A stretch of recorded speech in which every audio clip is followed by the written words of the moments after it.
മോഹൻലാൽ അഭിനയിക്കുന്ന ഒരു പടത്തിനകത്ത് അങ്ങനെ വരുന്നുണ്ടെങ്കിൽ മോഹൻലാൽ ഒരു കാര്യം ചിന്തിക്കാറ് അങ്ങനെ ഒരു അഭിനയിക്കാൻ പോകാൻ പാടില്ല. ഒരു മാപ്പ് പറഞ്ഞത് അവരുടെ നിലനിൽപ്പാണ്. ഇത് പൃഥ്വിരാജ് മേടിച്ച സിനിമ രൂപത്തിൽ എടുക്കുക, അതിൻ്റെ ഒരു രസമല്ലേ. ആ നടൻ ഒരു രീതിയിൽ നാട് മൊത്തം നശിക്കുന്ന ഒരു പണിയാണ്. അല്ല, നല്ല ഇതൊക്കെ പോകൂലേ കട്ട് ചെയ്ത്. മറ്റേ ഗുജറാത്ത് കൂട്ട കൊലയൊക്കെ കാണിക്കണ്ടല്ലോ, അതിനോട് സംബന്ധിച്ച കാര്യങ്ങൾ കാണിക്കണ്ടില്ല. അപ്പം അങ്ങനെ ലിങ്കറായതുകൊണ്ടാണ് കൂടുതലും പ്രശ്നങ്ങൾ വന്നേക്കുന്നത്, വിവാദത്തിൽ പെട്ടത് പടം. പക്ഷെ അത് സത്യാവസ്ഥ എന്താണെന്ന് നമുക്കറിയില്ല കറക്റ്റായിട്ട്. അപ്പോഴൊന്നും ഇങ്ങനെ കട്ടിങ് വന്നിട്ടില്ല. ഇതിപ്പോൾ ഒരു ടാർഗറ്റ് ചെയ്ത് ഒരു ആളെ തന്നെ ടാർഗറ്റ് ചെയ്തിട്ട് അങ്ങനെ മോശമാക്കണ പോലെ ഉണ്ട്. അത് ഭയങ്കര മോശമാണ്. കട്ട് ചെയ്യേണ്ട കാര്യമില്ല, സത്യാവസ്ഥ അല്ലേ. കുറച്ചൊക്കെ സത്യാവസ്ഥ ഉണ്ടെന്ന് എനിക്ക് തോന്നാനില്ല, ഇല്ലെന്ന് പറയാൻ പറ്റില്ല. ഉണ്ടാവും, അത് മോശമാണ്. അത് ഒട്ടും മോശമായി. മാപ്പ് പറയേണ്ട കാര്യമില്ല. എന്ത് പുള്ളി മാപ്പ് പറയാന്ന് എനിക്ക് തോന്നാറില്ല. പുള്ളി സ്ട്രോങ് ആണ് ആള്. അത് മോശമായി പറയണ്ടെന്ന് എന്റെ അഭിപ്രായം. ഇത് കുറെ സീനൊക്കെ കട്ട് ചെയ്തുകൊണ്ട് പിന്നെ ആൾക്കാർ കാണാനൊരു ഇൻട്രസ്റ്റ് കുറവായിരിക്കും. എന്നെ സംബന്ധിച്ചുള്ളവരും പടം വന്ന് പടത്തിന്റെ രീതിയിലാണ് പോകുന്നത്. ഇപ്പൊ ജനങ്ങളെ എല്ലാ രീതിയിലും പടമായിട്ടാണ് കണക്കൊണ്ടത്, അല്ലാതെ രാഷ്ട്രീയമായിട്ടല്ല കണക്കൊണ്ടത്. ഈ മോഹൻലാലിന് തന്നെ ഡയലോഗ് തന്നെ 5 ഡയലോഗ് കൊടുത്തിട്ടുള്ളൂ. പിന്നെ ഈ പൃഥ്വിരാജ് കൊണ്ട് സംവിധാനം ചെയ്യുന്നത് മാത്രമേ ഉള്ളൂ, അല്ലാതെ ഇതിനകത്തൊരു കാര്യമില്ല. ഈ പടത്തിന്റെ നടക്കുന്ന നടക്ക് ലോകത്തൊരു വകയും നടക്കത്തുമില്ല. പടത്തിന് നടക്കാൻ ജനങ്ങൾ നടക്കുന്നത്. ഇങ്ങനെ പറഞ്ഞിട്ട് കാര്യമില്ല. സിനിമയാകുമ്പോൾ സിനിമ തുടങ്ങുന്നതിന് മുമ്പ് എല്ലാം കട്ട് ചെയ്യിക്കണം, എന്നിട്ടാ സിനിമ അഭിനയിക്കാൻ പ്രാവും. അല്ലാതെ സിനിമ തുടങ്ങി കഴിഞ്ഞിട്ട് കണ്ടുകൊണ്ടിരിക്കുന്ന ജനങ്ങൾക്ക് മണ്ടനാക്കുന്ന പണി ചെയ്യാൻ പാടില്ല. പടം ഇറങ്ങി കഴിഞ്ഞിട്ട് ശേഷം ചെയ്യുന്നത് ശരിയുള്ള കാര്യമില്ല. അത് കാട്ട് ചെയ്യാൻ പാടില്ല, ആരും ആയിട്ടില്ല. അത് പടത്തിന് ഇറങ്ങുമ്പോൾ എല്ലാവരും കാണുന്ന ട്രയൽ കാണുന്നില്ലേ, ആ ട്രയലിനകത്ത് എന്തെങ്കിലും സംഭവം ഉണ്ടെങ്കിൽ അവർക്ക് അന്നേരം പറഞ്ഞുവിടാ കുറ്റം ഉണ്ടെങ്കിൽ. പിന്നെ ഈ കുറ്റം കണ്ടുപിടിച്ചിട്ട് പിന്നെ ഒരു കുറ്റമാണെന്ന് പറയാൻ പാടില്ല. ഒരു രാഷ്ട്രീയ പാർട്ടിയും കുറ്റം പറയാൻ പാടില്ല. രാഷ്ട്രീയ പാർട്ടിയും കുറ്റം പറയാൻ പാടില്ല. ഒരു മനുഷ്യനല്ല. മോഹൻലാൽ അഭിനയിക്കുന്ന ഒരു പടത്തിനകത്ത് അങ്ങനെ വരുന്നുണ്ടെങ്കിൽ മോഹൻലാൽ ഒരു കാര്യം ചിന്തിക്കാറ് അങ്ങനെ ഒരു അഭിനയിക്കാൻ പോകാൻ പാടില്ല. അയാൾ നല്ല നടനാണ്. ആ നടൻ ഒരു രീതിയിൽ നാട് മൊത്തം നശിക്കുന്ന ഒരു പണിയാണ്. അല്ലെങ്കിൽ മോഹൻലാലിന് ചെയ്യാറുണ്ട്, ഞാൻ അഭിനയിക്കത്തില്ല ഇങ്ങനെയുള്ള പടത്തിനകത്ത്. രാഷ്ട്രീയമായിട്ട് ചെയ്യേണ്ട കാര്യമില്ല. അത് സാമ്പത്തികമായിട്ട് എല്ലാവരും കാശാണ് ഇപ്പം, കോടികളും മുഖമാണ് നോക്കുന്നത്.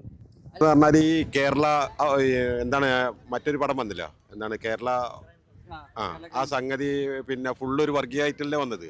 അത് സിനിമ ആയിട്ട് എടുത്തതല്ലേ, അത് നോക്കിയിട്ട് കാര്യമില്ല. അത് സംവിധായകന്മാരെ മിടുക്ക്, പണം വരാൻ വേണ്ടിയിട്ടും വരാൻ മിടുക്കിലാണ് ഇപ്പോൾ അവർ നടത്തുന്നത്. അപ്പോൾ അതിനൊന്നും ഒരു എതിര് നിൽക്കണില്ല. ഇതിന് മാത്രമായിട്ട് പിന്നെ എതിര് വന്നിട്ട് എന്താ കാര്യമുള്ളത്? അത് നടക്കണം, പടം നടക്കണം. അതിൽ മതത്തിന്റെ ഒരു എതിരായിട്ട് ഒരു സംഭവം ഇതിൽ കാണുന്നില്ല. രാഷ്ട്രീയത്തിനെതിരായിട്ട് രാഷ്ട്രീയ പടം ഒരുപാട് വന്നിട്ടുണ്ട്. രാഷ്ട്രീയ പടം പാർട്ടിക്ക് എതിരായിട്ട് ഒരുപാട് പടങ്ങൾ വന്നിട്ടുണ്ട്. പല രാഷ്ട്രീയക്കാർ വരുമ്പോൾ മറ്റു രാഷ്ട്രീയക്കാരെ അടിക്കാൻ വേണ്ടിയിട്ട് പല പടം, കണ്ണൂർ പടം ഒരു രാഷ്ട്രീയക്കാരെ അടിക്കാൻ വേണ്ടിയിട്ടാണ് ഒരു രാഷ്ട്രീയക്കാർ വന്ന പടമാണ്. അതേപോലെ ഒരു പടമാണ് ഇപ്പൊ ഇത്. മോഹൻലാൽ അതിൽ കുറച്ച് നിൽക്കണ്ടായിരുന്നു. റൈറ്റർ മുരളി ഗോപി ഇതുവരെ അതിനൊരു മാപ്പപേക്ഷ വേറെ പ്രതികരണം നടത്തിയിട്ടുമില്ല. അപ്പൊ മോഹൻലാലും അങ്ങനെ ചെയ്യണമായിരുന്നു. അതൊരു പാളിച്ച് വന്നിട്ടുണ്ട് മോഹൻലാലിന്റെ അടുത്ത്, തെറ്റായി പോയിട്ടുണ്ട്. ഒരു മാപ്പ് പറഞ്ഞത് അവരുടെ നിലനിൽപ്പാണ്. അവർക്ക് ഇനിയൊരു പടം എടുക്കണമെങ്കിൽ, അമ്മ കമ്പനിയിൽ പടം എടുക്കണമെങ്കിൽ ഇനിയൊരു നിലനിൽപ്പിന് വേണ്ടിയിട്ടാണ് മാപ്പ് പറയുന്നത്, അല്ലാണ്ട് പറയുന്നത്. അത് അങ്ങനെ ഒരു വന്നെന്ന് ചോദിച്ചിക്കാണെന്ന് അത് പേടിച്ചിട്ടല്ല, അത് മൊത്തത്തിൽ അവരുടെ നിലനിൽപ്പാണ്. ഇല്ലാത്തവർക്ക് ഇപ്പോൾ ഒന്നുമില്ല, ഉള്ളവരാണ്. ഉള്ളവരെ കംപ്ലീറ്റ് കഴിഞ്ഞു പോയി കഴിഞ്ഞാൽ പിന്നെ ഒന്നും പറഞ്ഞിട്ട് കാര്യമില്ല. അപ്പോൾ മാപ്പ് പറഞ്ഞു പറ്റും, അതാണ്. ചെയ്യാൻ പാടില്ല ഉള്ളതന്നെയല്ല പറഞ്ഞത്. ഇന്ത്യയിൽ നടന്ന സംഭവങ്ങൾ തന്നെ പറഞ്ഞത്. അത് ഏത് മതമായാലും ശരി, ഏത് പാർട്ടി ആയാലും ശരി, ഉള്ളത് തന്നെയാണ് പറഞ്ഞത്. ഇമ്പുരാൻ സിനിമയിൽ കറക്റ്റായിട്ട് രാഹുൽ ഗാന്ധിനെ പ്രിയങ്ക ഗാന്ധിനും പറയുന്നില്ലേ, മോദിനെ അമിത് ഷാനെയാണ് പറയണത്. പറയുമ്പോൾ എന്താ ആന്റണി പെരുമാർ പേടിയാണ്, ആളെ പടം തൂക്കും. ഇതൊക്കെ യാഥാർത്ഥ്യം. മുരളി ഗോപി ഇതിനു മുമ്പ് ലെഫ്റ്റ് ആൻഡ് റൈറ്റ് എന്ന് പറഞ്ഞൊരു പടം അറിയാമോ? ഇടതുപക്ഷത്തെ ആഞ്ഞടിച്ചിട്ടുണ്ട്. മുരളി ഗോപി കമ്മാര സംഭവം, അതായത് ചരിത്രം വളച്ചൊടിച്ചതിന് കലയാണ്, കലയിലൂടെ എന്ത് വേണമെങ്കിലും പറയാം നമുക്ക്. ഇത് ഒരു എന്താണെന്നറിയാമോ, ഇത് കുറെ കാര്യങ്ങളുണ്ട്, മൊത്തം പറഞ്ഞാൽ ശരിയാവില്ല. ഇത് പൃഥ്വിരാജ് പൃഥ്വിരാജിനെ പേടിപ്പിച്ച, അയാൾ അങ്ങനെ പേടിക്കുന്ന ആളൊന്നല്ല.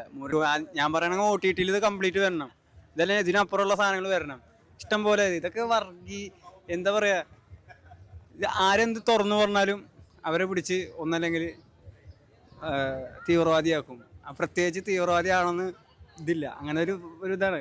ഇതിപ്പോൾ പേടിയാണ്, കാരണം വേറൊന്നും ശരിയല്ല, അത് പറയിപ്പിച്ചാണ് അത്. കാരണം ഇത്രയും ബിഗ് ബഡ്ജറ്റിലൊരു പടം ഇറങ്ങിയിട്ട് ഇതിരിക്കും, വേറെ നിവൃത്തിയില്ല. പടം നല്ല പടമാണ്, കാര്യങ്ങളൊക്കെ കറക്റ്റായിട്ട് പറഞ്ഞിട്ടുണ്ട്. കട്ട് ചെയ്ത് തന്നെ കാണുമല്ലേ? ആ പൃഥ്വിരാജിന്റെ ബാക്ക്ഗ്രൗണ്ട് ഇത് കാണിക്കുകയാണ്, അത് ആ പൃഥ്വിരാജിലൂടെ കാണിക്കുകയാണ്. ഇത് മസൂദിനെ പിന്നാമ്പുറം അത് 90, 2000 ഇതിന് ഇടയ്ക്ക് നടക്കുന്ന സംഭവമാണല്ലോ അത്. പടം കണ്ടിട്ട് അങ്ങനെ മനസ്സിലായത്. അതിനു മുമ്പ് ഇതുപോലെ കാര്യങ്ങളൊക്കെ ഇഷ്ടം പോലെ സിനിമ, പക്ഷെ ഇങ്ങനെയൊക്കെ അടിപൊളിയായിട്ട് പടം എന്ത് രസത്തിലാണ് എടുത്തിരിക്കുന്നത്. മോശമാണ്, ഇനി കാണാത്താണ് നല്ലത്. എബ്രാഹിം ഖുറൈശിനെ മാത്രം കണ്ടിട്ട് എന്താ കാര്യം? നമ്മളെ താല്പര്യത്തിനനുസരിച്ചല്ലേ നമ്മൾ ഈ ജാതി ഇതൊക്കെ നോക്കണ്. അപ്പോൾ ഒന്നുമില്ല, സിനിമ കട്ട് ചെയ്യേണ്ടതാണ്. നമ്മളിത് പൊളിറ്റിക്സ് ഉണ്ട് ശരിയാണ്, പക്ഷെ എന്നാലും സിനിമ രൂപത്തിൽ എടുക്കുക, അതിൻ്റെ ഒരു രസമല്ലേ, അത്രേ ഉള്ളൂ. മോശമായി പോയെന്ന് പറയാൻ പറ്റില്ല. അതിന് ഓല അഭിപ്രായങ്ങൾ അനുസരിച്ചാവും, ഒപ്പീനിയൻസ് ഓൽക്ക് ഉണ്ടാവില്ല. ഓൽക്ക് സ്വന്തം അഭിമാന പ്രശ്നം ഉണ്ടായതുകൊണ്ട് അങ്ങനെ കാണിക്കും, സ്വാഭാവികമാണ്. അല്ല പക്ഷെ നമ്മൾ എല്ലാവരും മലയാളം മൂവീസ് ഫാൻസ് ആകുമ്പോൾ നമുക്ക്